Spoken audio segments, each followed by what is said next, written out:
This is the 18th season of Bass Talk Live.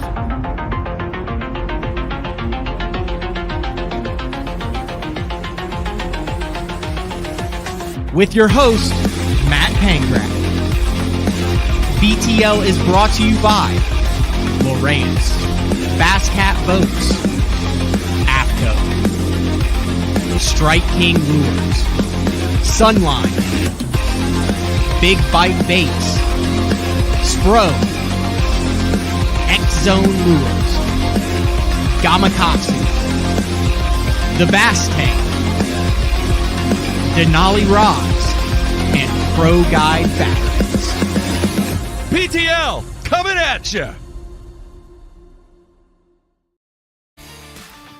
Good morning and welcome to another exciting edition of Bass Talk Live BTL, where we're going to talk about bass fishing. It is a new month, June, Wednesday, June 1st, and we have an exciting show lined up today. The man who makes things happen, tournament director, all things behind the scenes over at One Bass, which stands for Western Outdoor News, WON Bass. Billy Egan is going to be on to talk all things happening on the West Coast, most notably the move of the 40th U.S. Open in October 10th, 11th, and 12th, which has been on Lake Mead for the past 39 years, but a little bit of a move this year. Not a move based on desire to move, but a move based on need to move to keep the U.S. Open going due to the historically low water levels on Lake Mead. So we'll get Billy to come on and talk about all things that are happening with the U.S. Open, and also kind of maybe dive into a little bit of the history of it, some of the unique things. I know we highlight this every year. I know Mark Jeffries and Dave Rush have been there and covered a lot of the past U.S. Opens with live streams and shows and coverage. So kind of a real cool niche event that's a lot of new life has been breathed back into it over the past decade. So we'll talk with Billy. I wanted to mention a couple of things before we get the show going. If you have a hankering for some more material that is out there, don't forget that Dave Mercer and I are back on the Cull bandwagon, where I think his catch tag is debate hot topics in the world of bass fishing. So the latest one that's getting a lot of feedback is the bring back win and you're in. It used to be, where you won an Elite Series event and boom, you're in the Classic. So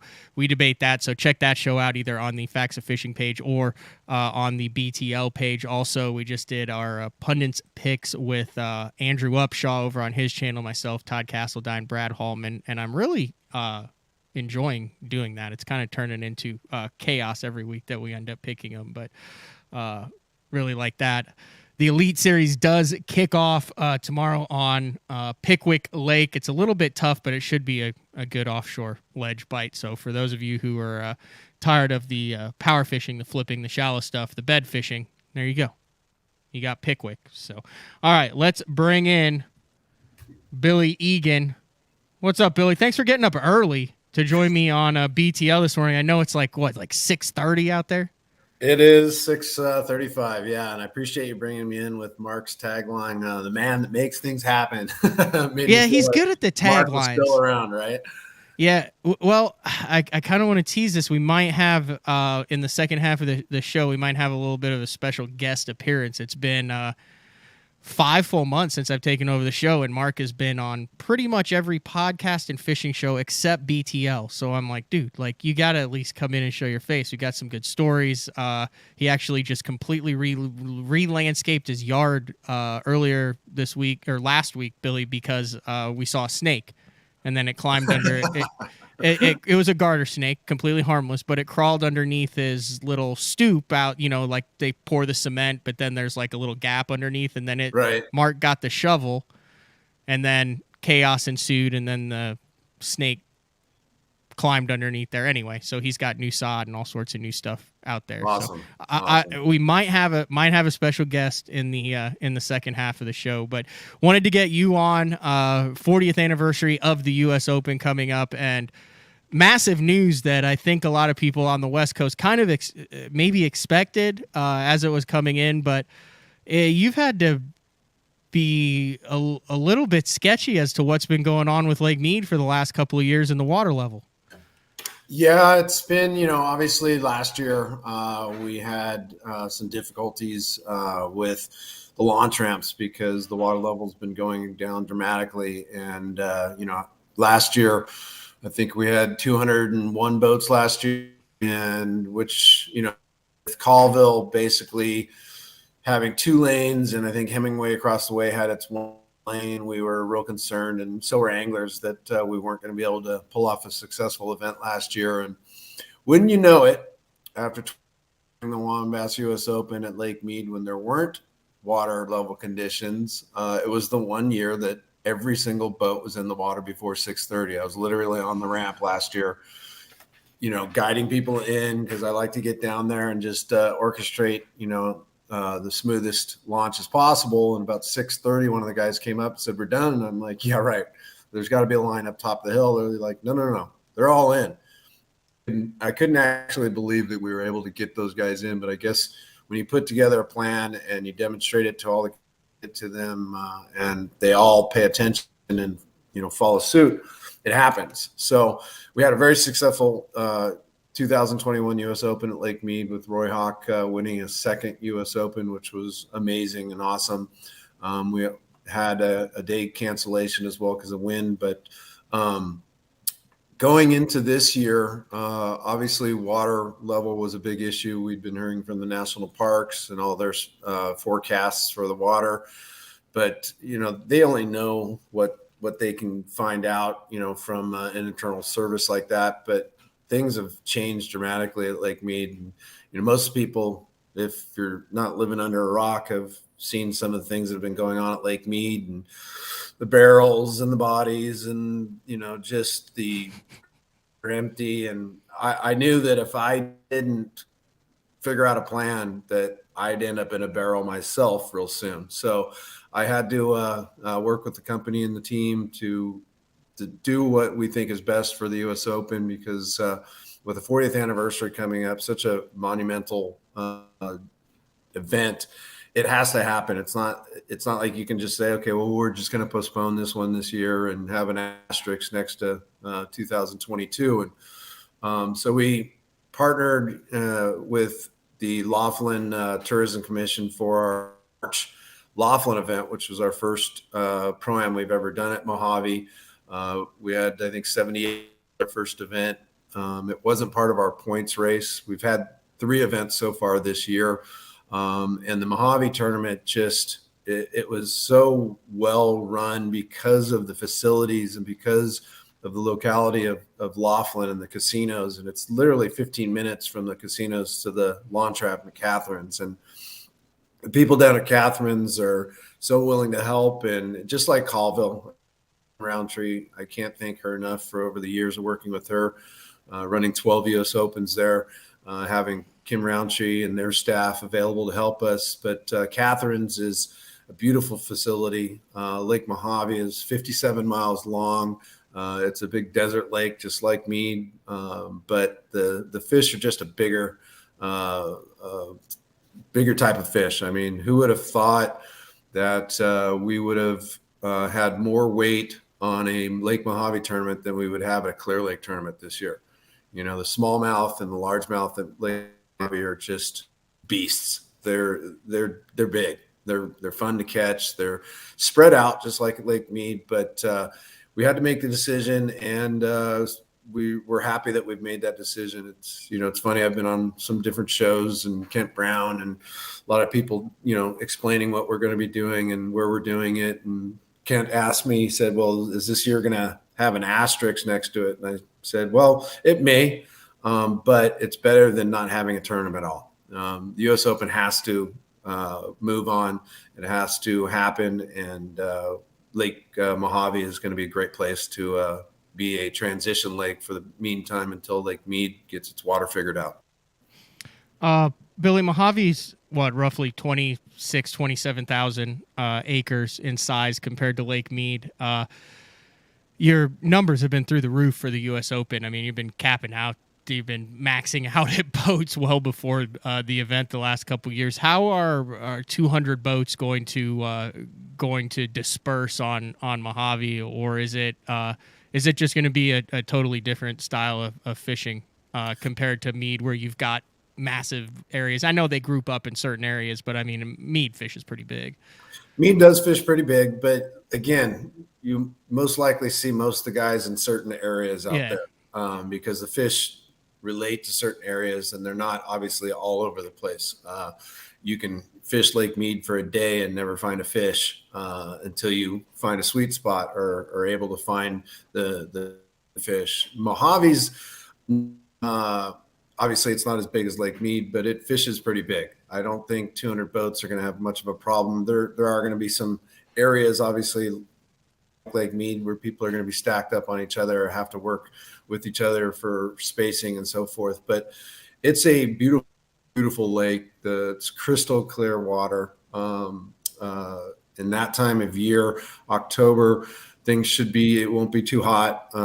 It'll probably be great weather conditions. And, I think the first year I started, which was 2010, which for me was a perfect time to be introduced into WAN bass, because that was the year Harvey Naslund put together the Tribute to the Legends at Lake or in Las Vegas, which was right after the ICAST show, back when we used to do the events in the middle of summer when it was 125 degrees out there.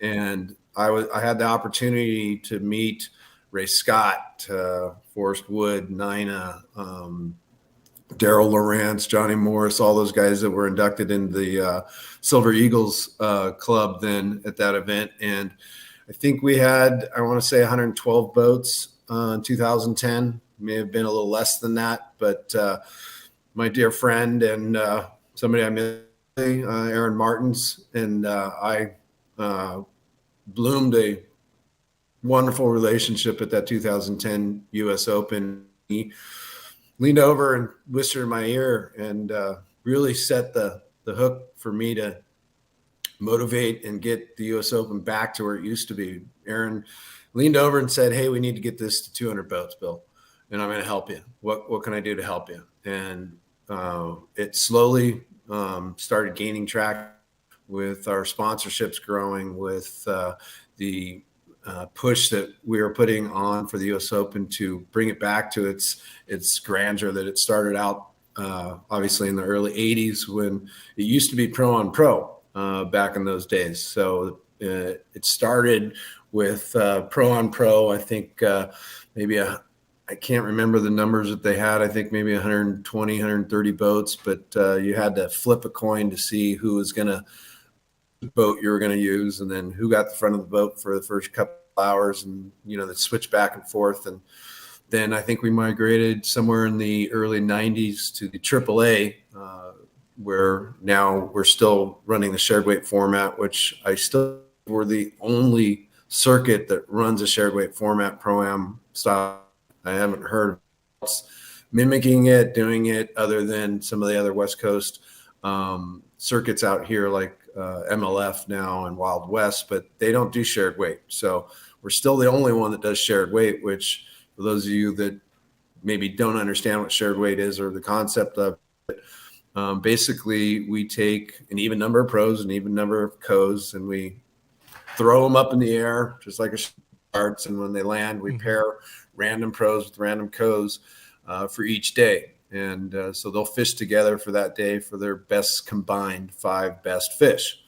And then each day that single AAA will fish with a different pro each day, so that they're not the same people.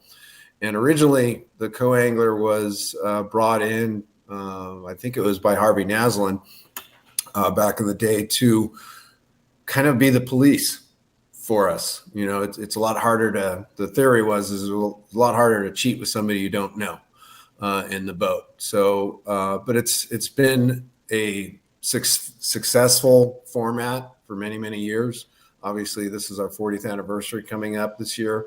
And there were 2 years in the years that the U.S. Open's been going on, that there were no events, and I think that was between a transition of ownership between the company running the U.S. Open back then.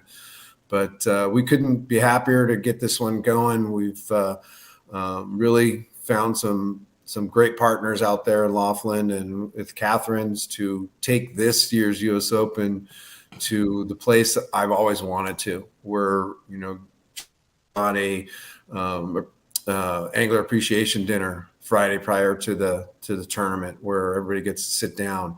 And I'm gonna tell you now, we're working on something that's never happened here with WON Bass in over 40 years that we've been doing this, and we're going to be inducting 5 new first 5 ever WON Bass Hall of Fame anglers people at this year's U.S. Open. Don't necessarily have to be an angler, but we're going to recognize the first 5 people that we believe deserve recognition for their longtime support of WON Bass or participation in WON Bass. And so we'll be doing that at the end of the dinner that night, and talk about Sponsors Row. I know Mark's been out to it. It's cool. It's really awesome. Cool when you walk in that room and it's just you all walk in that sorts room of stuff. 30 plus sponsors with tables just lined up with free gifts, and anglers waiting outside. I mean, literally from the door of the room all the way out the front of the casino, waiting to come in to meet the sponsors and get their goodies and have a good time. So we're putting some plans together, and I am looking forward to making this one the greatest U.S. Open ever. Like I said, I fished one of them, and it's because of the schedules. Then on top with the Toyotas and the Opens, and I have the AAA trophy. They're very proud of it. If someone was to say, show me one of the very few trophies that I've won, but that is the one that I'm super proud of. And I always tell people, hey, guys are like, well, I'm thinking of fishing so and so, and I said, if you are looking for an experience as a AAA, like you are a co-angler. I mean, the other guy's using his boat, he's making the decisions, but the AAA part, that combined weight format is so unique because the U.S. Open is a I know you have a series, but it's like the U.S. Open, and I thought, well, how is that going to work? Like, I mean, I know your boater's going to be happy when you catch one, but like the vibe in that boat and is so much different.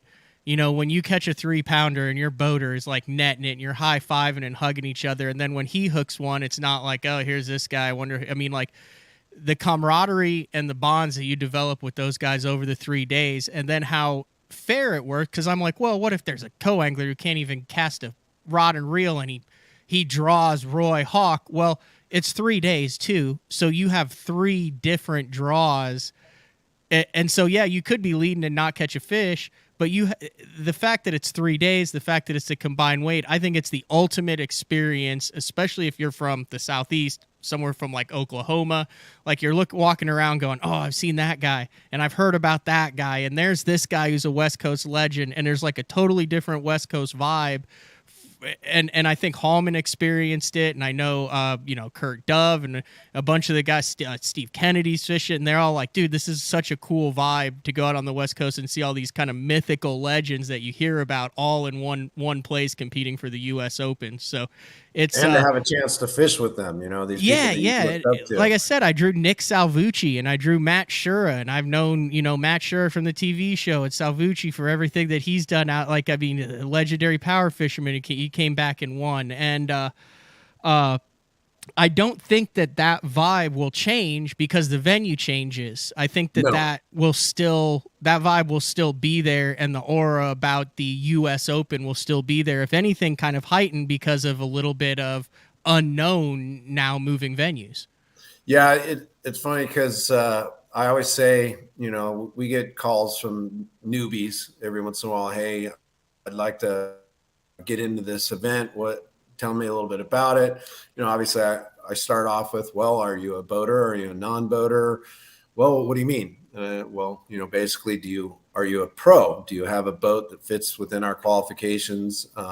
Is certain motor size, certain length. Obviously, Lake Mead or Mohave, especially both of the lakes, have conditions that warrant the best products out there. You really got to have the best of the best out there to be able to compete. But I always tell everybody that if you fish one of our open events, you will gain friendships for a lifetime because of the experience that you have with these people. Like you said, high-fiving over a 2.5 pound fish or a 13-inch fish that just barely went over the marker is like scoring a touchdown in the Super Bowl. And friendships are forged from these events every year. And I hear it every year from these guys. Oh my God, I had so much fun. And, the chance to fish with Mike Iaconelli or Rick Clunn or some of these East Coast legends that come out to fish this U.S. Open, Brett Hite, Clifford Perch, all the guys, Josh Bertrand, that come out and fish the U.S. Open because of what it means to them. And when I was faced with the decision to make a decision on whether or not the U.S. Open will be at Mead or at Mohave or not have it at all, first thing I did was call a few of those guys like Iaconelli and Clunn and Hite, and I said, "Hey guys, I need to know what your thoughts are on this, and is U.S. Open the same if it's not at Lake Mead?" And Clunn said, "Look, Bill, the U.S. Open is the U.S. Open.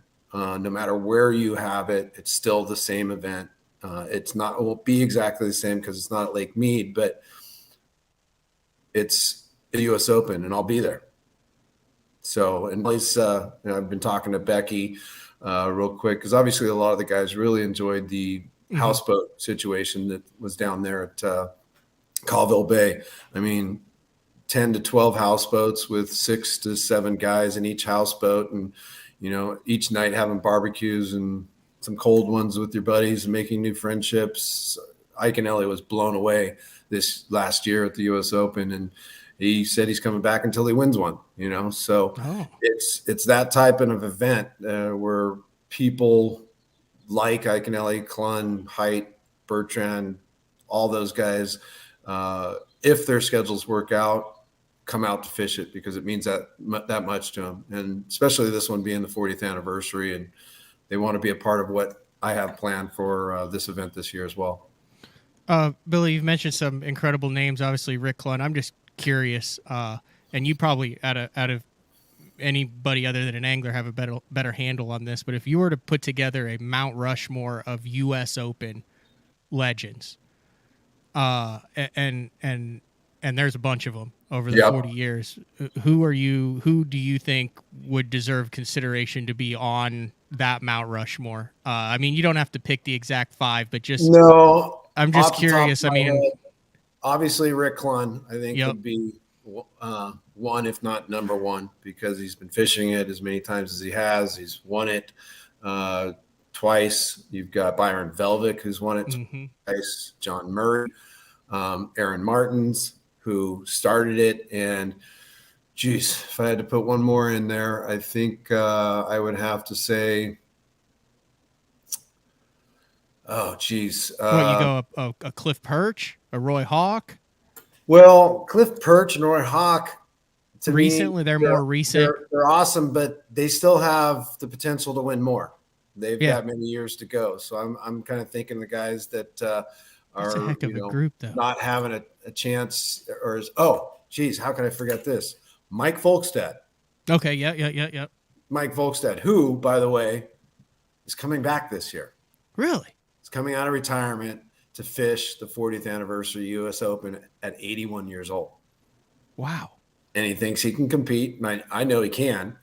And we're looking forward to having him come out. Don Ivino is a longtime Wambasser and started there. Rich Tauber, these names, I could probably go on and on and on. Yeah, that's insane. But it's awesome to have these guys still fishing it. And to have Mike Folkstead come back, and for some of these triples to have an opportunity just to meet him and pick his brain for a little while. He was such a joy to have at the event, and such a sweet, nice guy. It was unbelievable. So to talk to him, I asked him to make sure he could come out regardless, because I wanted him to be a part of that Friday night event that we're planning. And then he called me back and said, "You know what, Billy, I think I'm going to fish it." And I said, "Well, if you're up for it, we'll take you." So, yeah, it's pretty cool. Uh,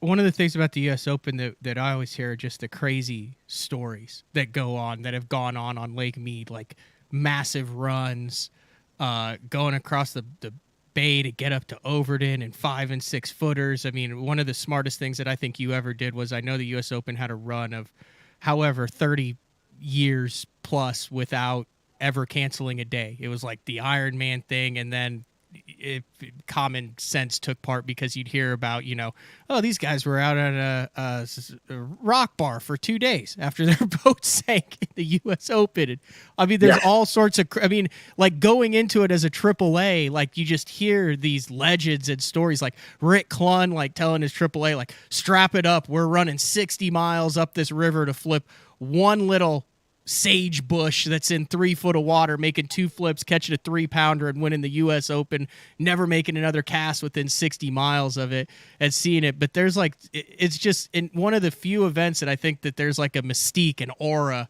about it. Do you have any just crazy off the wall stories that stick out to you that kind of encapsulate that U.S. Open mystique? Yeah, that you can share on air, Billy?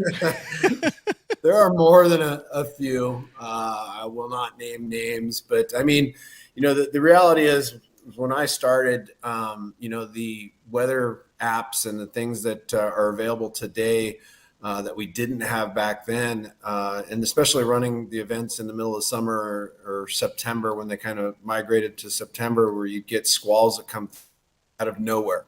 I mean, you'd literally be out there in a clear blue sky day, and then all of a sudden the system would come in and wreak havoc on the lake.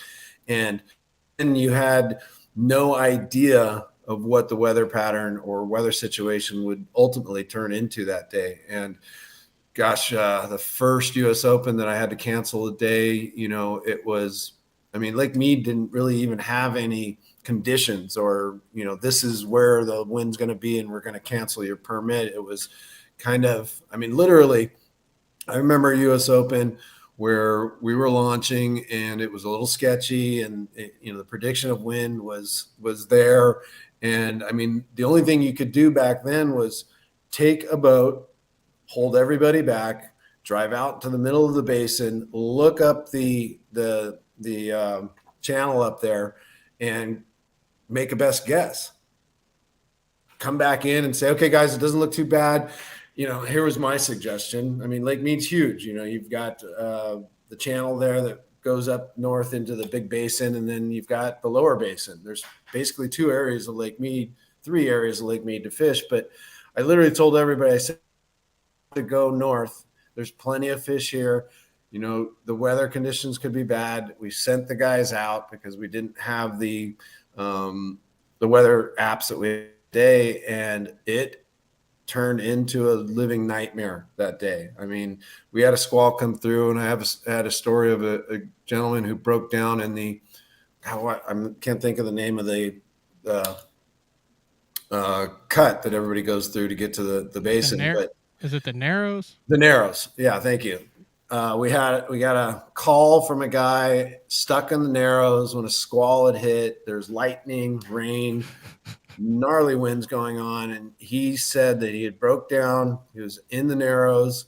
His AAA had been sent off with another pro that stopped by to grab their fish, and he literally crawled in all his rods out of his locker and crawled into his rod locker to escape the lightning. He was so afraid of getting hit by lightning that he crawled into his rod locker and just floated out there.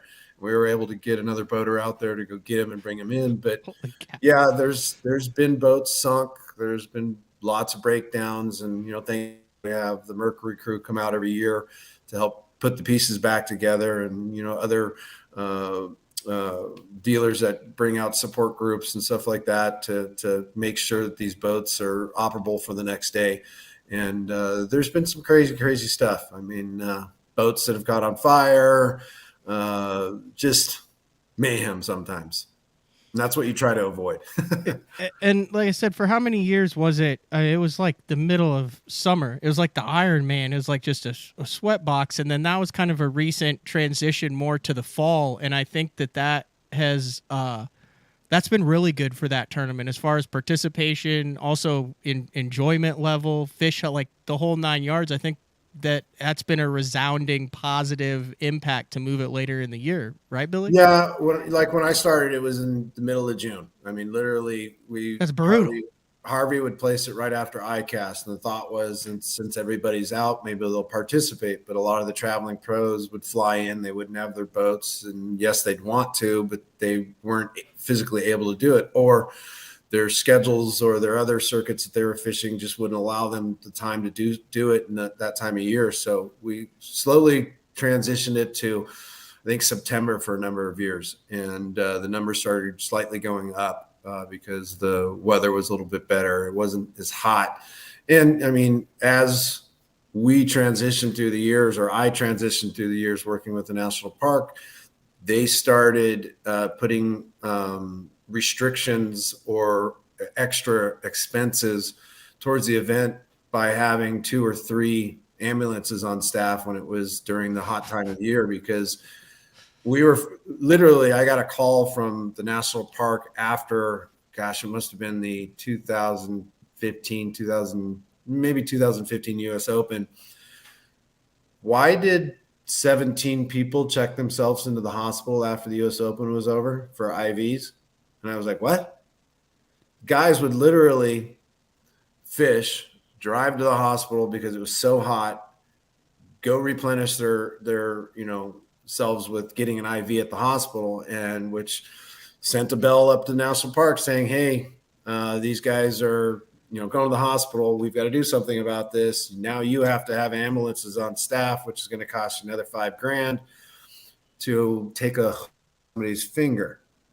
It's about the only thing I think the ambulance ever did, other than one year we had an older gentleman that succumbed to heat stroke and had to get taken to the hospital on day 2 because it was just too hot. So I figured the only way to get away from that was to move the event further into the fall, where the weather is so drastic, and where maybe, because I mean, the U.S. Open, an amateur can be anybody. There is no vetting in the U.S. Open. If somebody signs up, you don't see him, you don't look at the guy, you don't go, oh, geez, he's a little overweight, or he's a little old for this, or they just roll in. They roll in, and then all of a sudden you have to deal with it. And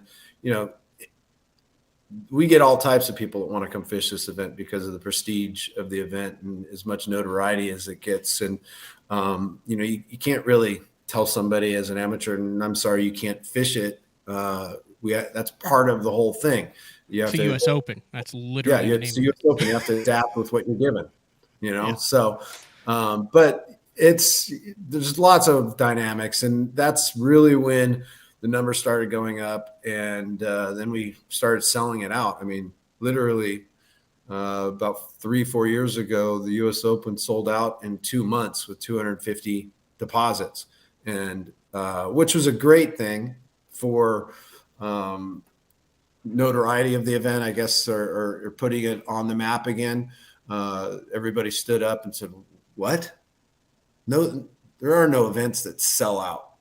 And to have it sell out was a great thing. At the same time, it meant that the people who weren't on top of it didn't have a chance to get in. And so, it's kind of transitioned a little bit. We have 160 pros signed up right now. The cap is going to be 250. And, I think we'll end up somewhere around 220 boats for the event itself when we finally get there. Maybe we'll be at 250. I'm not sure. But we're getting a lot of guys calling because of the move. They like Lake Mohave. They like the opportunity of catching 6-7 pound smallmouth and some bigger. Oh, that big?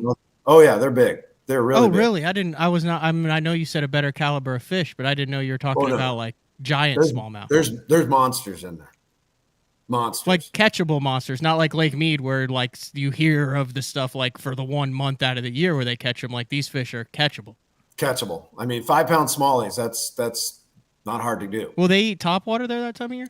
They'll eat topwater, yeah. They'll eat a lot of different conditions. I don't know exactly what it's going to be like in October, but during our March event, kind of a spawn event, I was actually able to get out on one of the Uh-oh. Did we freeze up Billy here? We'll see if he comes back.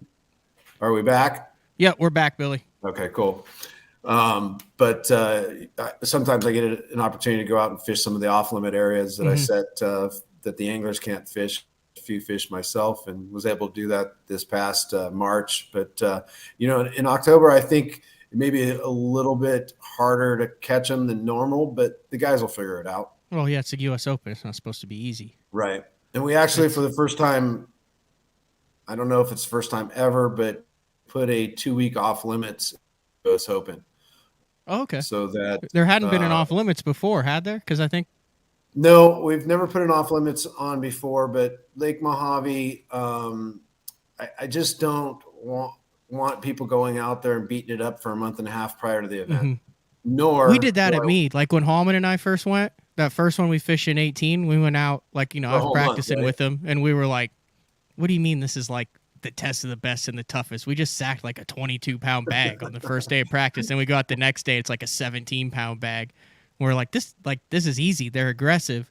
Well, I mean, Hallman and I, we laugh about this now. We didn't realize we caught like the one fish in that bay that like lives there. Right. And then I draw Salvucci on day one, and like, his style. Yeah. And Brad Hallman from Oklahoma. So like, I'm not saying anything, but I'm like, learn pretty quick. There's not that many of those big ones. So Nick's like, yeah, he's like, I didn't even practice in here. There's always a fish back here. And he's like, I don't know why it's not biting. And I'm like, well, that's because I absolutely jacked it, 3 days ago, caught the one fish that was in there. It's like out there is like a whole different way to practice and stuff. It seems like the better the guys are, the less they actually like catch them in practice, specifically on Mead, because those fish are so, the big ones are so like spread out, and they're almost like wolves or muskie or something like that, where they kind of have their area and like they eat everything in that area. But once you jack them, they're like, yeah, no, I'm gone. Yeah, Roy Hawk said the same thing this past year when he won it. There's a particular rock that he used to fish, and I think he got second place the year before on the same rock, and he went back to it and caught a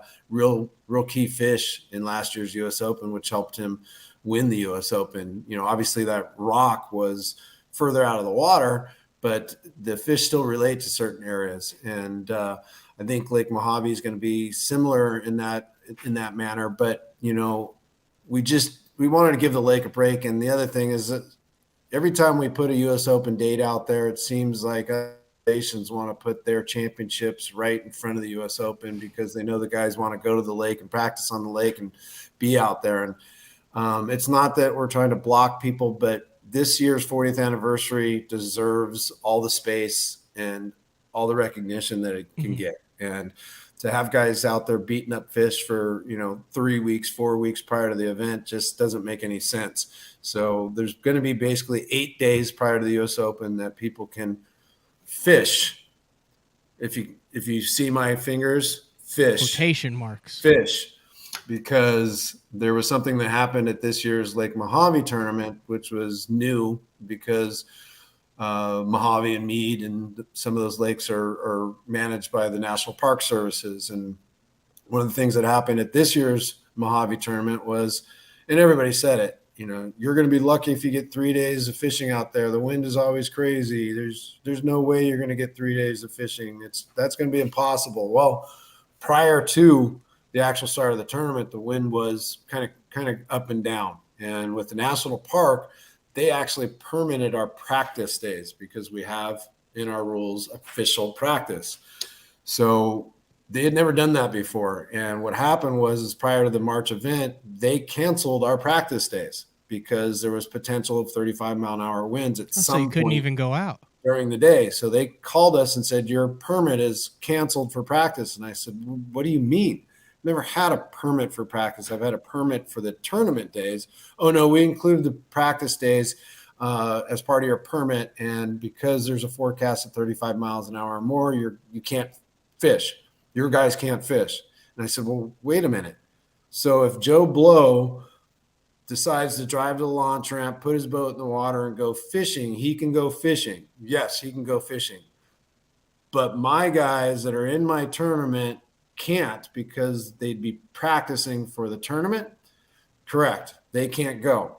So I was blown away by that. And obviously the guys were really upset about it. I mean, they were all out there for 4 days to fish, and now they had to sit in the hotels or go to Havasu to fish or go to Mead to fish or, do something else, which wasn't real fun. And then fortunately, Mother Nature opened up her arms and gave us 3 perfect days of fishing. And then the day after, it blew again. So there is no official practice anymore. Those 8 days are just days that you can constitutionally go out and fish. There you go. Hey, so that's how it is. I want to take a quick break. When we come back, I want you to kind of give a rundown of if people are interested in signing up either as a AAA or on the pro side, what they can do, and then also what you have sponsor lineup and what the winner of the 40th U.S. Open this year is going to get. So you get to stick around for another quick segment. It is BTL. What is today? Holy cow! It's already a Wednesday.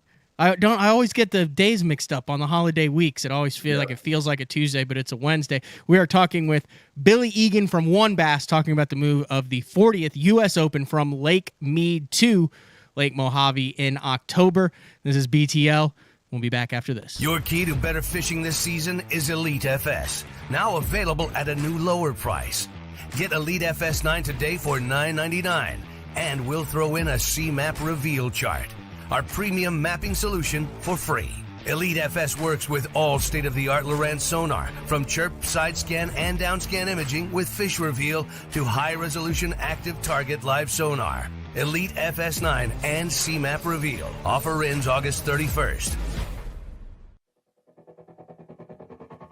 The new Puma STS has been redesigned from the ground up. With the angler, design, function, and performance in mind, nothing on this new offering was compromised, and the only thing carried over from the previous version is the name. Based on the Soft Touch series hull that started with the flagship Jaguar, this new model is nimble and performs incredibly well at all speeds with either a 250 or 300 horsepower engine. Featuring a new 96-inch wide-body footprint, this hull measures out at 20 foot 7 inches in length. Industry-leading design coupled with tournament-winning performance. The Puma STS from Bat Hat. Feel the rush.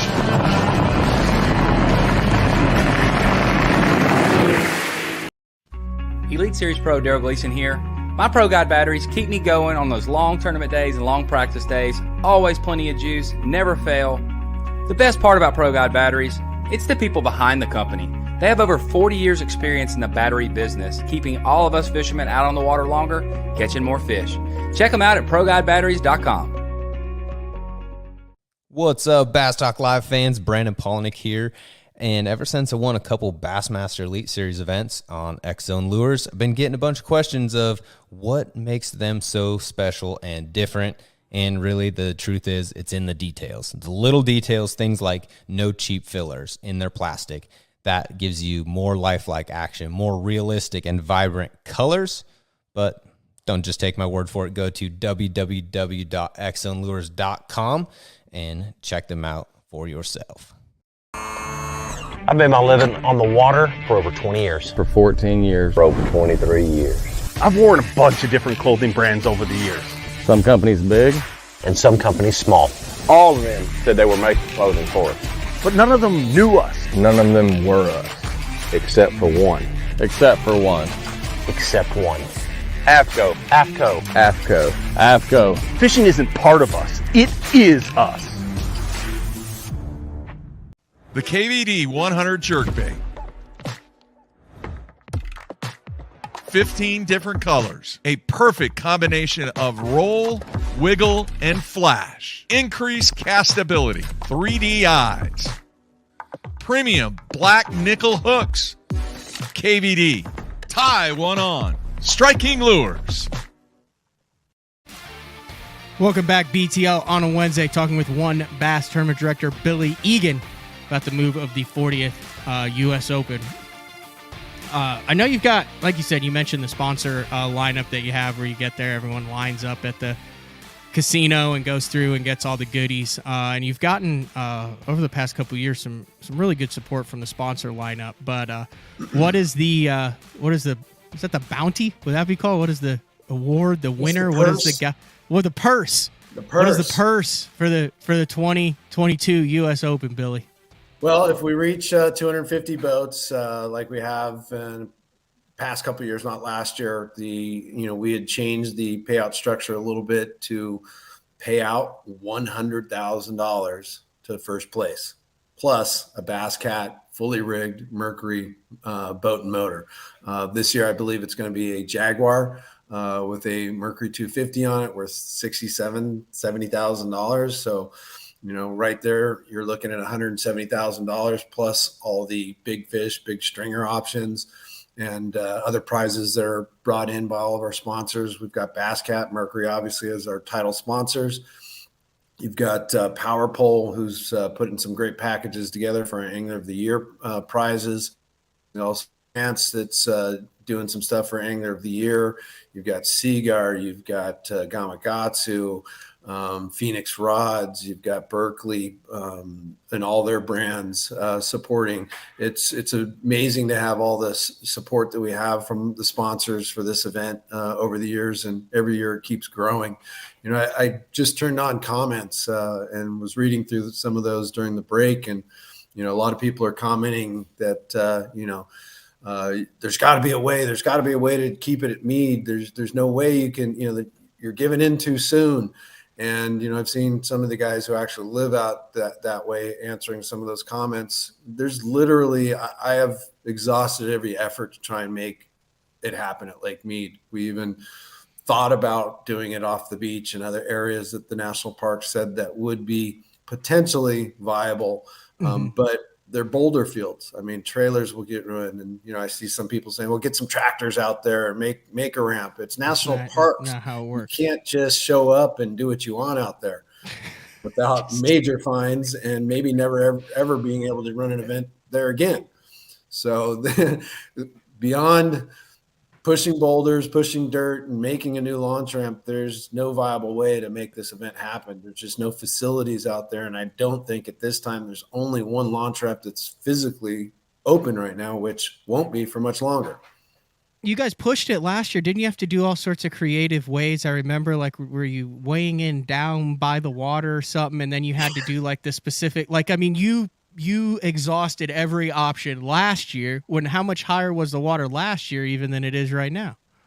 Oh, it was at least 15 feet higher than it is now. And that was, I know, that was a arduous process of getting all of those boats checked in and weighed and launched last year too. There was one lane at Colville that if you went too far, your trailer would fall off the edge of the plate and jackknife your truck. I mean, we literally we turned 2 lanes into 3 lanes last year, just because, these guys are professionals, and we had lights down there. We had people helping out, but maybe a handful of people would use that one lane, and every once in a while you'd see one guy, I got it. And they'd do it, but it was sketchy.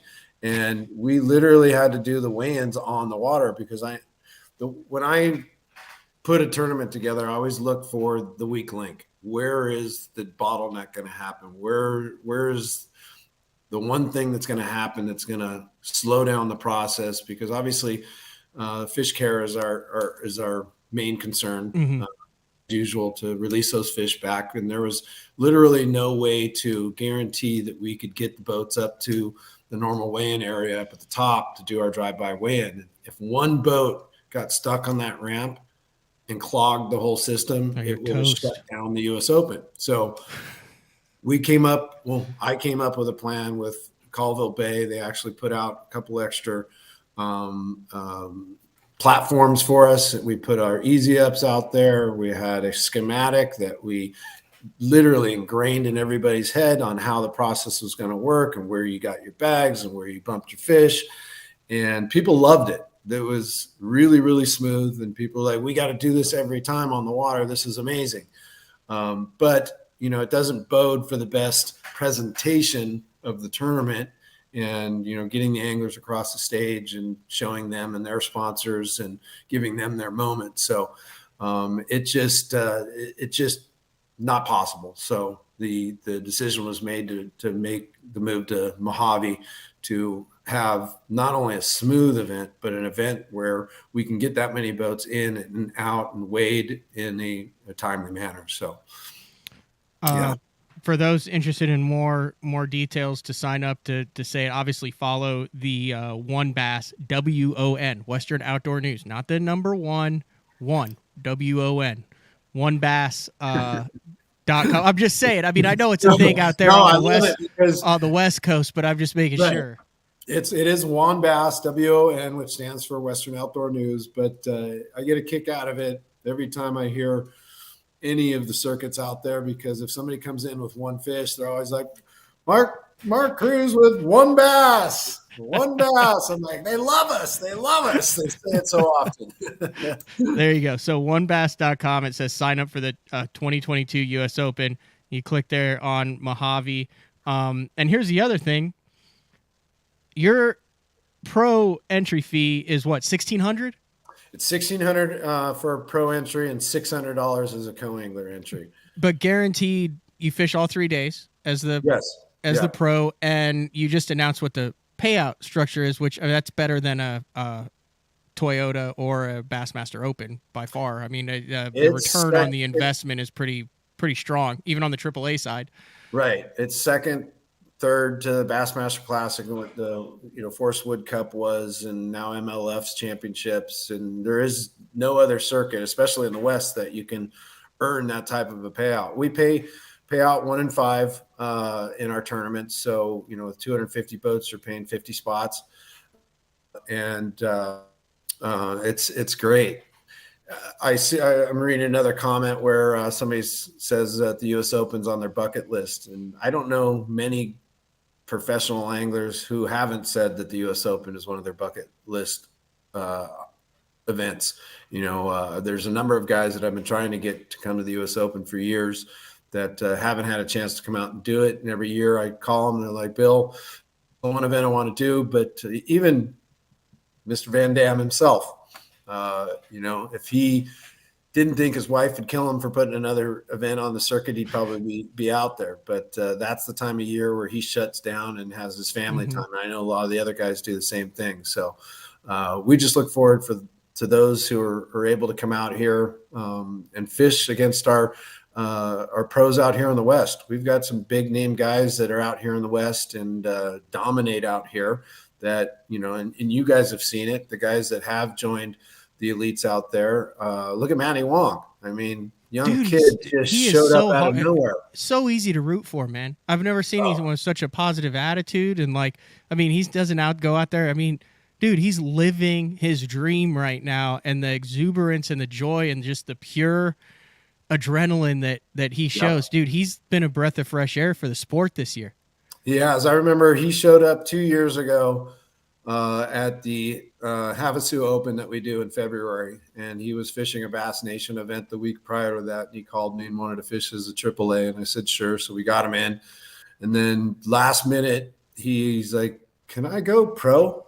I'm like, "Sure." Got the rest of the entry fee. Let's make it happen. So he did, and he didn't have the greatest boat. He was having motor issues. He had his old Toyota truck that he was pulling his boat in. And I remember the morning of the first launch, he was having motor issues, but he went out there and he did it and had a great time. And he fished the rest of the events, and then goes out and wins the thing and gets invited to the Bassmaster Classic. I mean, come on, every kid's dream. And he's the type of guy that, it's awesome to watch him. He is exuberant. He's got such a great zen about him, Just super positive. He's the second guy who's really taken advantage of that route. You had Mark Daniels Jr. a number of years ago come through the FLW side like that. And another guy, super positive attitude, well liked on the West Coast. I think he was a little bit more seasoned than Matty Wong is now, but just some really cool stories out there. So I also know, I know in my standpoint, I caravanned out with Brad Hallman. It was fine. I had my rods and stuff, but a lot of those AAA guys, they'll fly their stuff out there. From what I know, if you're in the East Coast, or like I said, Bo's in Tennessee or something, you don't have to. I know a bunch of AAA guys who flew if Yep. they Yeah. paired up with someone, found someone that they could fish with, and they just send their stuff to them, and then they're good to go. Because it's pretty much like hotel, lake, hotel, lake, hotel, lake. Right, exactly. It's something that you can do whether you fly in, you get a rental car, or you hook up with one of your buddies that's already out here from the West Coast, and you drive to the lake with him, or you connect with your pro. It's a great event. Some of the guys will come out even early, and they'll connect with some pros and get out and practice fish. Got to get rid of that word practice because it doesn't exist anymore. Spend time on the water. Spend time on the water and get to know the lake a little bit. And, some of the Steve Kennedy, awesome guy, Bass Cat sponsored angler. He came out 2 years ago for the first US Open and literally showed up. I remember I was at Colville and he showed up the last day of practice with 6 hours to go, midday, went out and practiced for about 4 hours and then finished in the top 10. Yeah, cut a check. I remember that. Cut a check. And I'm like, oh my God, how do you just show up and do that? And Steve Kennedy, man. This year that's the joke. The people who have won, Joey Rebate won the Havasu Open in February with 0 practice, showed up and fished it. Obviously, he's pretty familiar with Lake Havasu. Justin Kerr won our first Mohave event out there with very little practice, and then showed up at Clear Lake the night before, literally 30 the night before the tournament started, and fished for 3 days and won the Clear Lake tournament. So practice is sometimes overrated. I hear you, Billy. Thank you for jumping on BTL. Anything else you want to get in here before I let you go? I know it's almost 7:30 your time. Yeah, bright-eyed and bushy-tailed for 6:30 in the morning. For those guys back east, some of the elites and some of the guys that have always wanted to fish the U.S. Open, this is your opportunity right now. The event is not sold out. There's 160 pros signed up now. We've roughly got 90 spots to sell out the U.S. Open on the pro side. And for those amateurs right now, we only have about 120 spots that are guaranteed if you get signed up right away with your deposit. Deposit's $200 to secure your spot, but you have to make sure that by 30 days of the event, you're locked in, because you won't get your deposit back if you change your mind after 30 days. But if you want to sign up, you want to get some information about the U.S. Open, go to wonews.com, click on our page to find out what events we do, but also go to wombass.com, wombassevents.com, our Facebook page, Instagram page. We are everywhere, and we'd love to have you. We'd love to sell this one out and have the best 40th anniversary ever.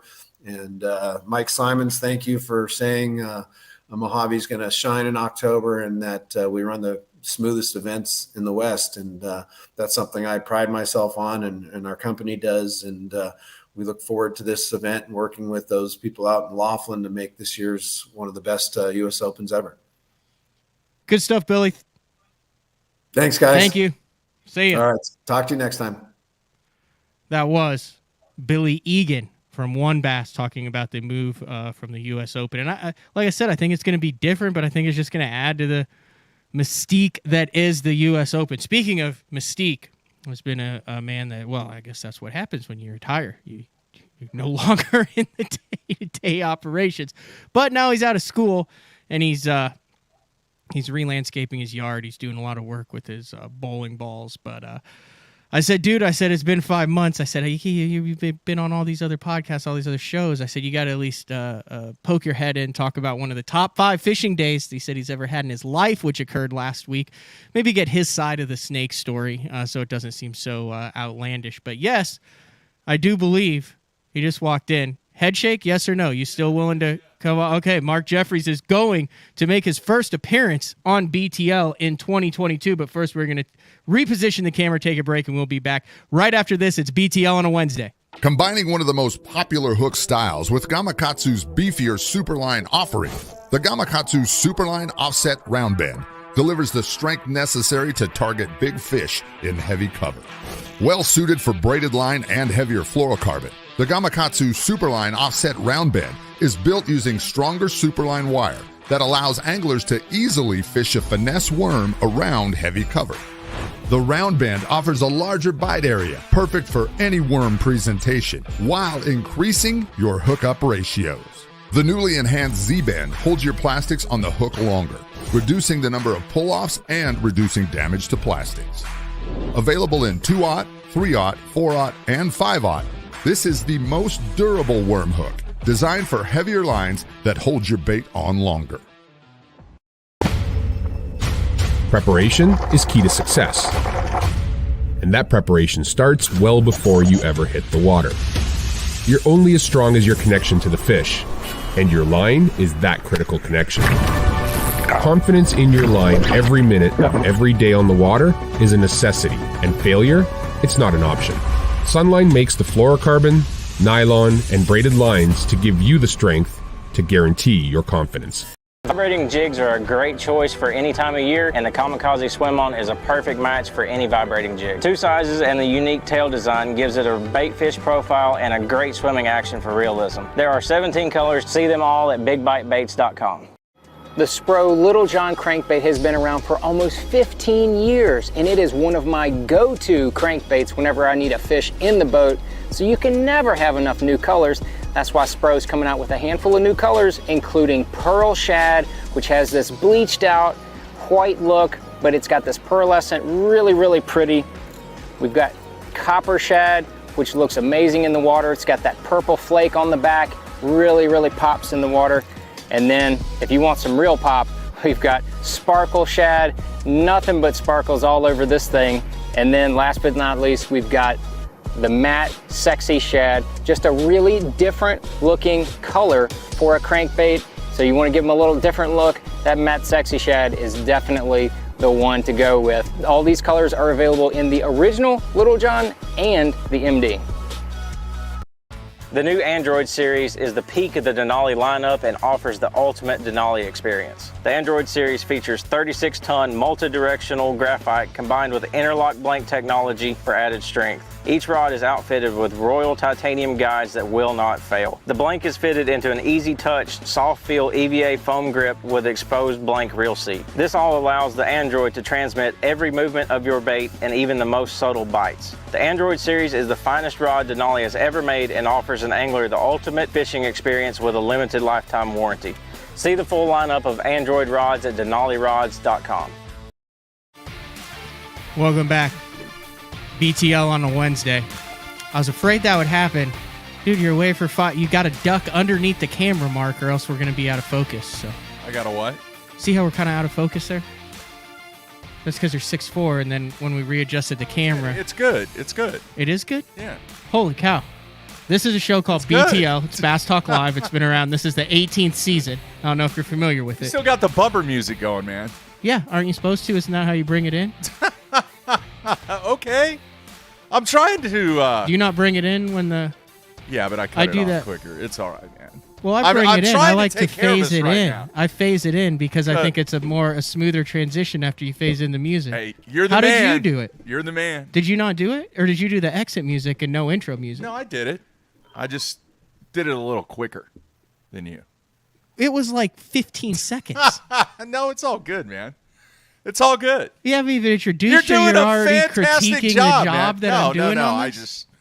I just noticed little things like that. Dude, I like it. I've been scrambling this morning because I got this weird email. In fact, I had multiple emails about the same subject that I'm trying to find out whether or not our email is going to get shut down after today.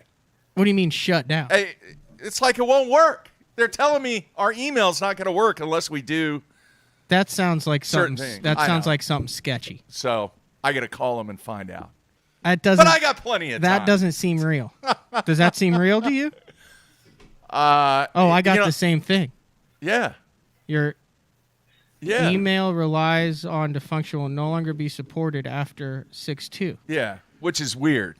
Oh, it says you'll still be able to access your email. I know, but it's still weird. I don't know. That sounds kind of sketchy. That's why we're going to call Everyone's after the show. getting hacked, crypto hacked. Like Chris Grow right now, crypto hacked. I'm not into the crypto. There's a bunch of guys that have gotten crypto hacked. So basically, they take over the account, but then they post stories, they comment, they respond to people, but it's all about like, hey, look at all the money I made through crypto. That's not me. Well, it's not all Not the people that got hacked either. I've not dove into that realm of financial structure at all. Well, my dad texted me. He said, tell Mark it's a scam. They got the same thing. My dad got the same thing. He talked to him on the phone. Okay, see, changed that's what all I was their going stuff, to do. and then their email got hacked. That's what I was thinking. So I haven't done anything. I wouldn't do anything. I was going to call GoDaddy. Well, I think we let it roll. Yeah. No, the number that they offer, that they give you is a scam, I think. Really? Yeah. All right, well. I mean, it looks legit, but that's how most. You are retired. You are I have plenty of time. more susceptible to the... I watched 60 Minutes. I know how this goes. People like to take advantage of the senior citizens. Yes, they do. But anyway, I figured it was time to have you back on. Like I said, I saw you were on Ike Live. That was fun. It was an odd interview. I'm not going to lie. It was mainly bowling balls, and you were wearing an apron. And then, but it was good. It was good, fun. Dude. It was fun. Well, they caught me right in the middle of all this stuff that I'm trying to get ready for the U.S. Open, which I leave on the 13th. Not the US fishing U.S. Open. No, the bowling the senior US So there Open. are actually a plethora of U.S. Opens. Yes. I didn't even get into that as to how there ended up being two fishing U.S. Yeah. Opens. I would imagine that's an interesting topic that we didn't dive into with Billy there. Probably good to stay away from that one. Yeah, but your bowling has been going incredibly well recently. I was right in the middle of working on getting some stuff ready on the mill over in the corner of the studio here. And Becky called me, reached out to me kind of in a panic. They had some issues. So basically I had 40 minutes to rebuild the entire show. Ike Live, not this. In the software that they use. And it's really cool. I can actually remote log in to the studio computer, and I had 40 minutes to get it done and got it done, and then they were like, hey, we want to get you on. I was like, well, I'm right in the middle of stuff. Nah, just come on. Talk about whatever you want to talk about. And that's what I did, and, you know, that apron is very sentimental to me. I talked about it on iCloud. Is that the Tim Horton apron? Yeah. Yeah, from the fan. Yeah. I have no idea if your levels are good. I've not had anybody who speaks this aggressively into the mic yet in my 5 months of running the show. I don't think I've never sat in this chair. Well, I mean, actually, sometimes you're pegging the red, sometimes you're pegging the orange. Yeah. So I think it'd be. I'm trying to. You're all right. I'm trying to get you leveled out. But I talked about it on the show before. You and. Could I say who you went fishing with? Was he supposed to spend the day fishing? Yeah. I didn't know if it was one of those like stealth missions or doctor no, office good. visits. No, Brent Conway, who was around during the genesis of the Bass Zone and the start of BTL. Yeah. You and Brent went down to Texoma. Yes. I should have muted you there. I apologize. It's all right. I didn't know that was coming. That was a surprise sneeze. Yeah. And had one of the top 5 days of your It's incredible. life. Absolutely incredible day, especially on that body of water.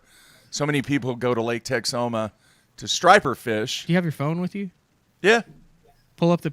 Sorry. I don't. Keep telling the story, but I want you to pull up the picture. We'll settle the debate now. Let's see here. So you go down to Texoma. Anyway, you know, I'm a weather watcher, obviously, from all those years on the show. And I'm just at the age where if the wind's blowing 20 to 30, I'm not going out. So I continued to watch the weather, and I called Brent, and I was like, dude, this day is going to be the absolute perfect day to go to Texoma. And he said, I'm in.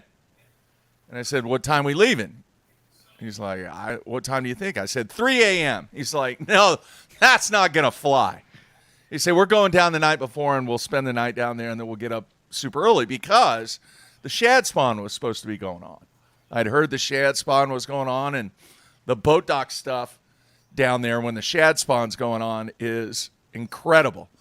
So we went down the night before and spent the night, got up super early, made it to an area that historically we've done really, really well when the shad spawn's going on. Got there, we caught a few.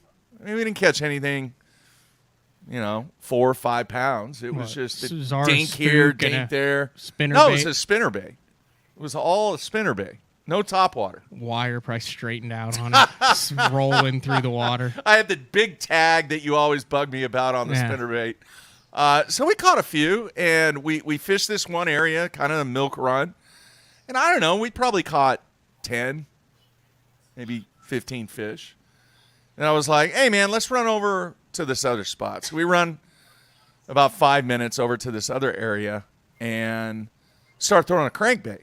And that was not the plan, to start throwing a crankbait. Well, then I christened the number 7 Zara Spook in about 3 casts. I saw. So Frank sent you number 1 and number 2. Yeah. And you left number 1. Number 1 is up there. And you threw number 2. And I threw number 2. And about 3 casts into it, about a 3-pounder just exploded on it. Boom! I mean, came completely out of the water. It was quite entertaining, thrilling topwater bite. So Brent, he goes, you got a square bill? I go, yeah, man, I got a ton of them. He goes, let me have a square bill. Is Billy Egan? Billy Egan's still on. Oh, that's what it is. I was trying to figure out.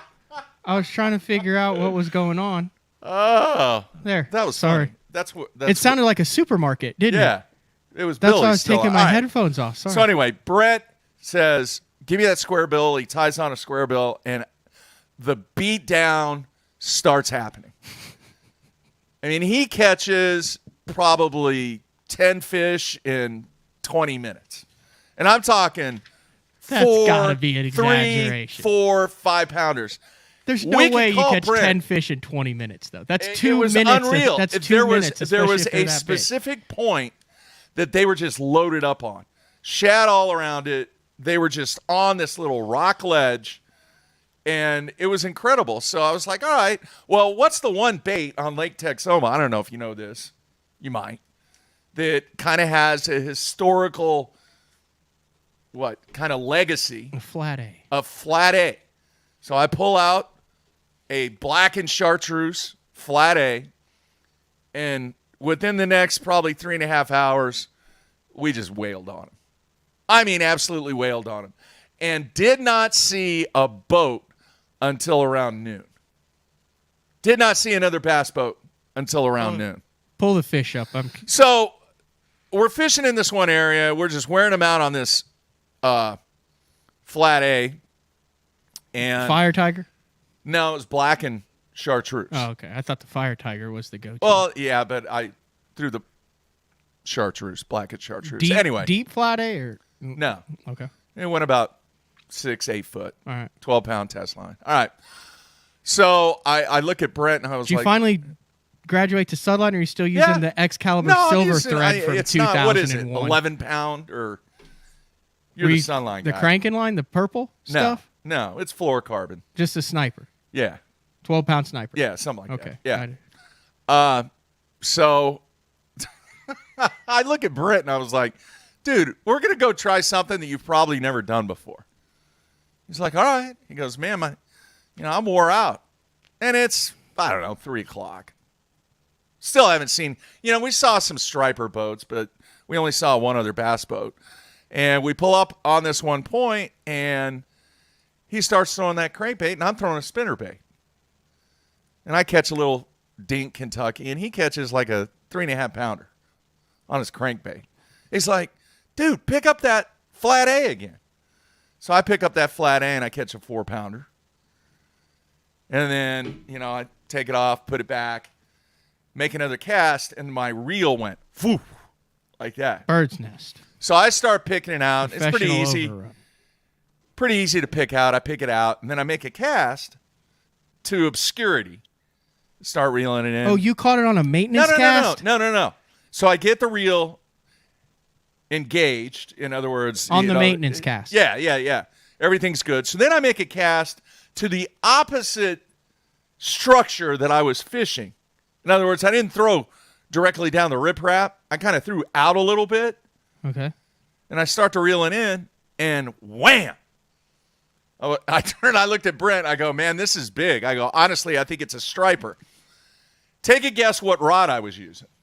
Well, I know you told me what rod. I know, but this had a lot to do with me catching this fish. Too. Old school, like 2011, I think is when. No, even before that. I thought he came out with them in 2011. No, that was round 2. He came out 2009. I think it was 2006. No, because the red one, not the red one, the cork handled one. No, the KVD fiberglass, not the Rojas rod. No, but it's deep red. No, foam handle or cork handle. Cork handle. Oh, that was before. Yeah, that was the series before. Yeah, so it was the very first just series. Normal colors. It normal wasn't colors. Before they did the rainbow colors. No. Okay, yeah, no, that was way before my time. It's like 20-something years, close to 20 years old. All right, it's an old school fiberglass, 7.5 foot. A lot of whip to it, a lot of bend. Real thick. The end of it looks like a pool cue. All right, almost.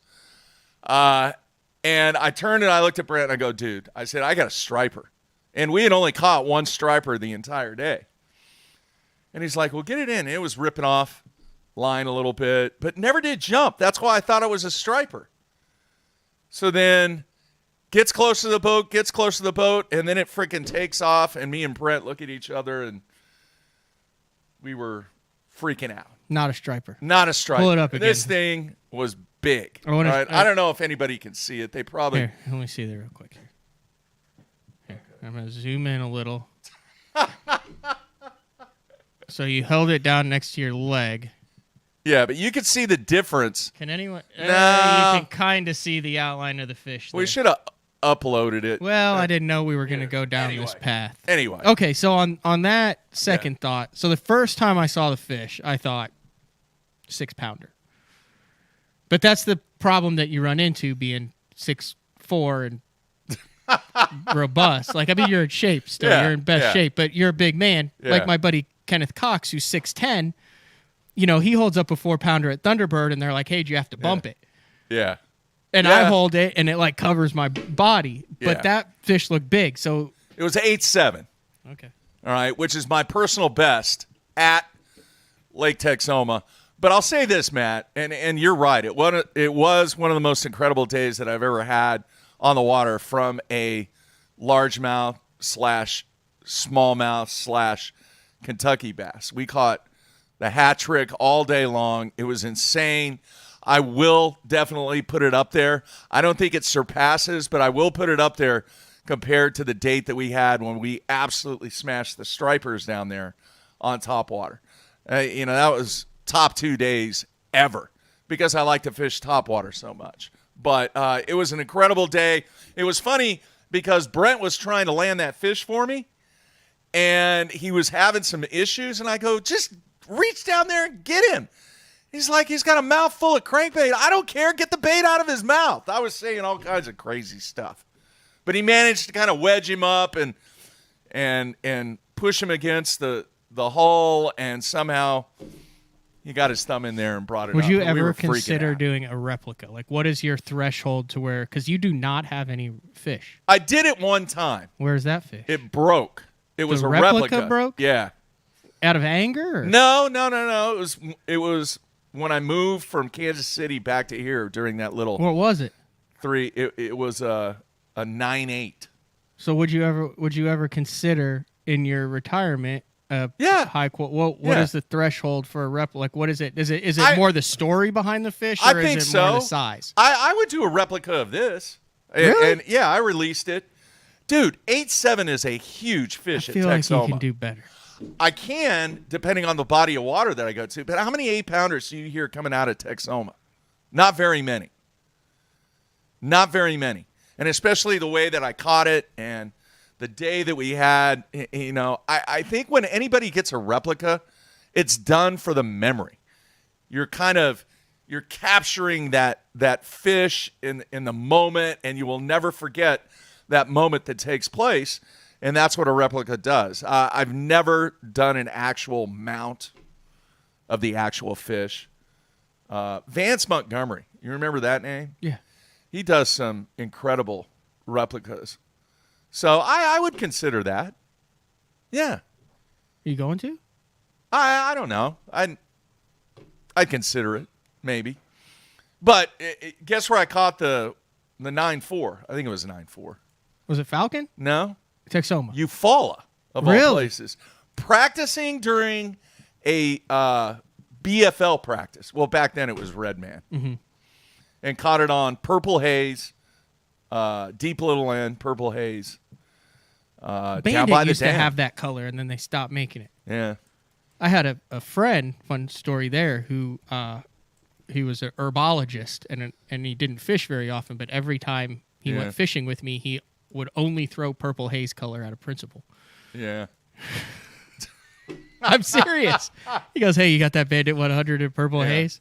But what was funny is Brent said, he goes, seriously, you probably do not catch that fish if it wasn't for that old school rod. Yeah, no, you guys called me on the way back, and Yeah. it was phenomenal to see the excitement because you had just gotten back from a day at Lake X where you It was horrible. struck out, caught one. Goose egg. So here's my question. One of the reasons I wanted to get you on, and I know that I don't think you followed.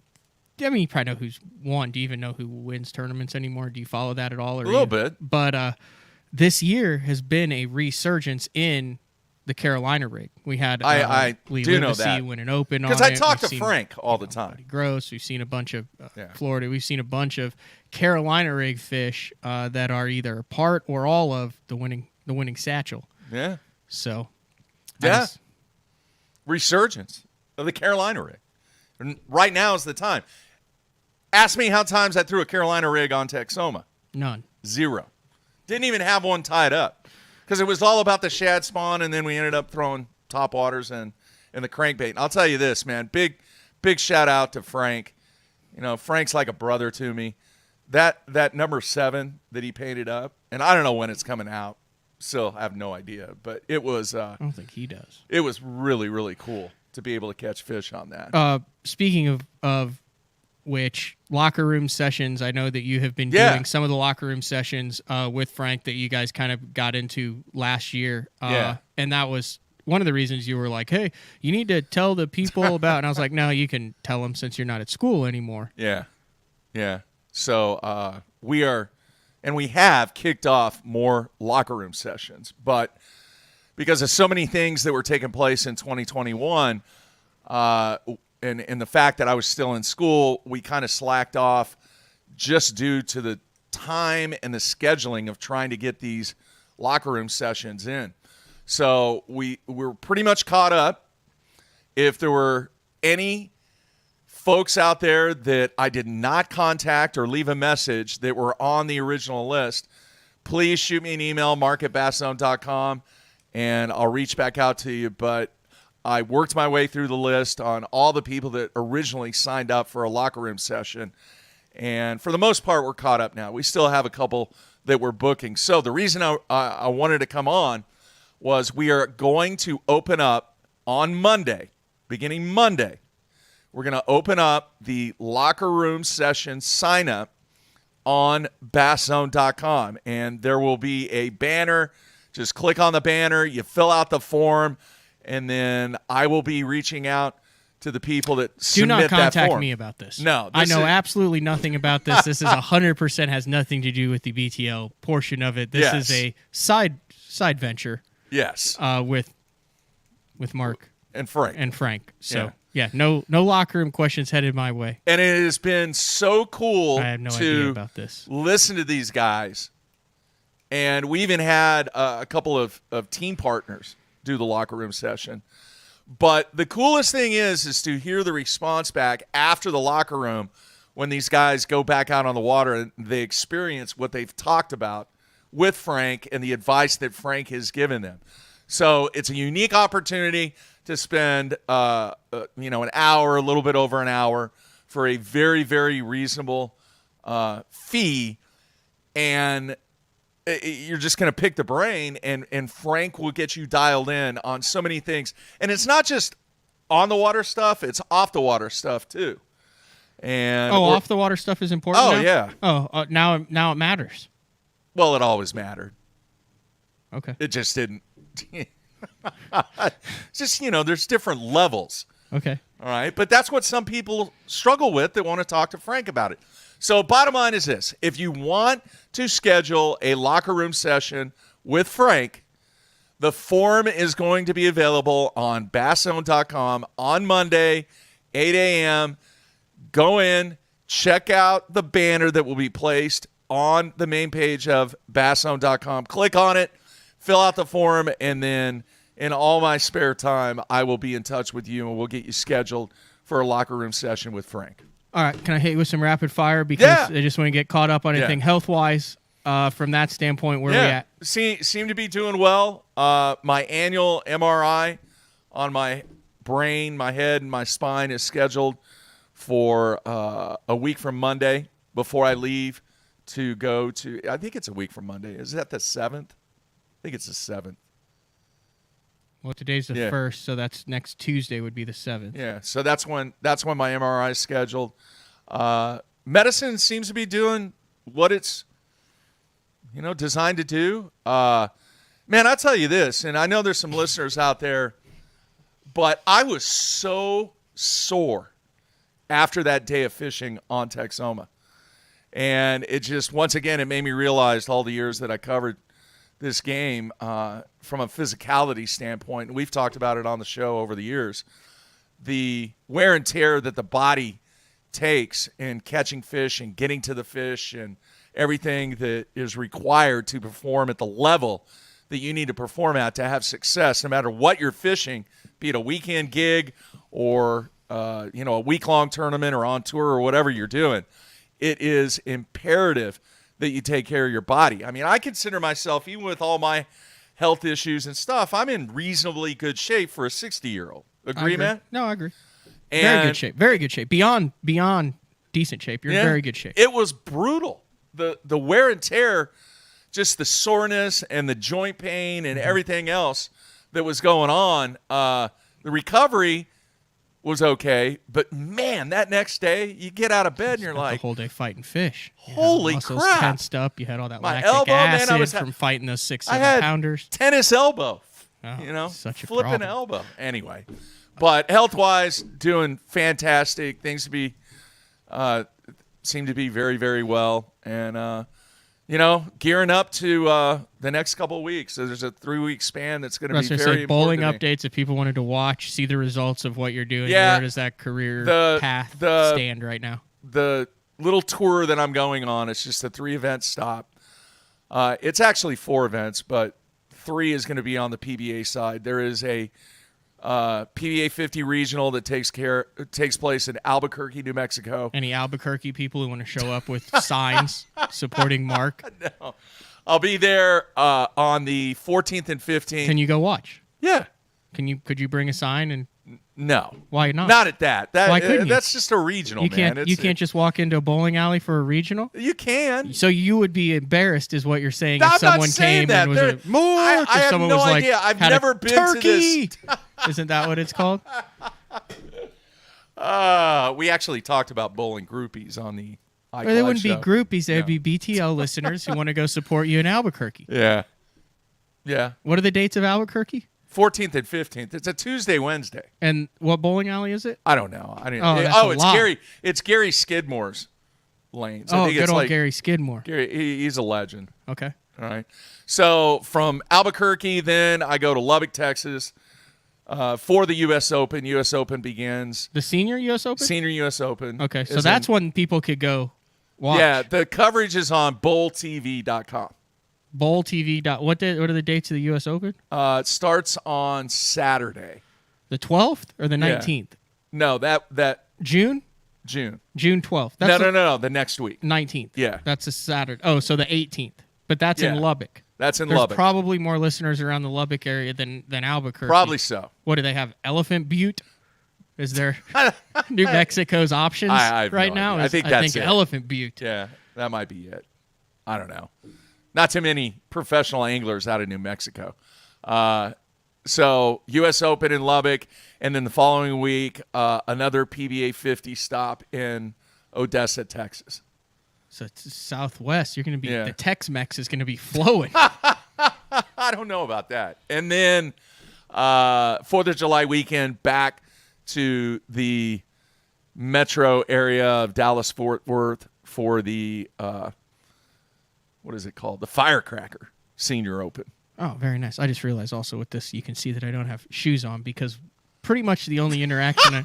Well, okay, so here's folks. The only interaction that I've had with Mark, and he's been helping with some behind the scenes stuff, but pretty much the only interaction that I have on a regular basis is him just absolutely going bonkers about tracking mud into the studio. Yeah. I mean, it's a recurring theme. I busted my tail to clean this place up. So it is sparkling right now. I took a step off. I was admiring his landscaping, and I took a step off into the dirt and got mud on the flip flop. So I just said I'm going to kick the flip flops off at the door, and do the show barefoot, which I never do because I know that I have very unattractive feet. Feet were meant to be covered. Right. Yeah. So that would be the reason why I'm shoeless here is to keep, because I knew Mark would be in studio. He didn't want to see me tracking the mud. So it's all good. Anyway, it's all good. So yeah, performance wise, had the last couple of events have been really good. I won the PBA 50 U.S. Open qualifier here in Oklahoma. Is that where you got the invite? Yeah. I finished fourth in the Oklahoma Senior Masters. Finished fourth in the SASBA over under 50 doubles event here in Oklahoma City. So things are going, they're clicking, but I could show up and average 180 and roll off into the West Texas sunset. If you go 3 or 4 to where it's no longer making financial sense for you to be out on the senior tour, are you going to hang it up, Mark? You going to take your own advice that you've been giving me for years? Yeah. Hey, I'm dropping $300-$400 a weekend here. That's why I'm not going to Vegas. Not even covering my expenses. See, with these checks. There's a big event. The USBC Senior Masters is in Vegas the week before. That sounds phenomenal. It's why too are expensive. It is not too expensive. It's too expensive. You 100%. See, why don't you value the life experience? You're 60 years old. You're bowling well now. You're Dude, healthy. I'm tight. You're healthy. You know I'm tight. Listen though. You're healthy. I am healthy. Correct. For a while. Both of your kids graduated. AJ graduated. Full-time job in the field. Carolyn's healthy. Everything's going well. You're at a point in your life where it's obvious how much you're putting into the bowling. I see you when you're sanding your thumb holes and doing it instead. I don't understand at this point why you wouldn't say, you know what? I put in the decades of work. I made the right decisions. This is a life event. It sounds fancy. The USBC Senior Masters. It's in Las Vegas. Yeah. I don't understand, and I know it's not your makeup, but at some point, listen, senior bowling is never going to be a financially, at least in fishing, you win $100,000, you can win $50,000, you can make a classic. This is not going to be. Why would you not just say, you know what? Because it's a $2,500 investment to do that. Okay. All right. So what I decided to do is I'm going to take that $2,500 and apply it to something else that I can bowl more events. Why don't you bowl more events and bowl that one? You're 60. How many more years you've got in this? 10 more more years? Reasons. 10 more years? reasons. I didn't want to drive out there. You can't fly? You can't take 18 bowling balls There's on an no airplane. one from this neck of the woods who's headed out there at all? Well, yeah, I might have been able to pull that off. And but Carolyn, why can't you turn it into a little weekend getaway? And you might drop $3 or $4,000. You might even drop $5,000 we're going to New York, man. Okay, then go to New York too. You're retired. You put all that work in. You have the opportunity to bowl in this prestigious thing. I get what you're saying, but I am choosing to be more economically sound in my quest to see what I can do as a senior player. Well, you've proven what you can do. Yeah, but I don't want to make that additional $2,500 investment where I can bowl more events around here and spend less money and continue to get better. It's time on the water. Though. Experience. I will make life my way. Experience. Even if you gutter ball 10 in a row and bowl a 0, is that not a life experience thing? To go from 3 years ago, look where I was, and now I'm in Las Vegas bowling in this event. Oh, just wait, my friend. Just wait. There are some things in the works that 2023 might be bowling wise an epic year. Yeah. Bowling wise. Yeah. We'll see. But I'm building up, man. That's the biggest thing. I was like, all right, US Open, 2 stops, 4 regionals, the Firecracker in Dallas, the non-champs event in Duncanville. I got my schedule set, and I am really, really paying attention on what is the most economical way Nate Wilson to do this. Mark sounds like the Todd Castledine just cleaning out the locals. He's a Todd Castledine of senior bowling. That's a compliment of the highest regards, Mark. No, man, listen, it has been really, really fun. I obviously I'm keeping track of what you're doing, and the guest and the vibe of the show is outstanding. And I wouldn't say that if I truly didn't meet it. And yeah, there's some challenges, but nothing's easy. If you want to get good at it, nothing is easy. And the momentum and the vibe and the guest and just the direction that you're taking the show, Matt, very, very proud of what you've done. When we did that show on December 20th, I reflect back on that every now and then when I'm driving back and forth to school. But it is really, really exciting to see the steps that you have taken to continue the level that you and I worked together at for so many years, for you to continue that level in doing it on your own and keeping the fans and keeping the leadership that you have in this entity that we created many, many years ago. So continue doing what you're doing. Yeah, I'll make a cameo every now and then. Sooner. I should have hit the music sooner. Why? Before the I wasn't trying to get. I wasn't. You're like looking pushing for me the off. props. I guess. No, I'm not pushing you off. Man. I wasn't looking for the props. I will say this is the longest that we've gone since January without any fishing talk. But it's good to hear your voice, and like I said, it was an easy transition, and hopefully the listeners, the viewers.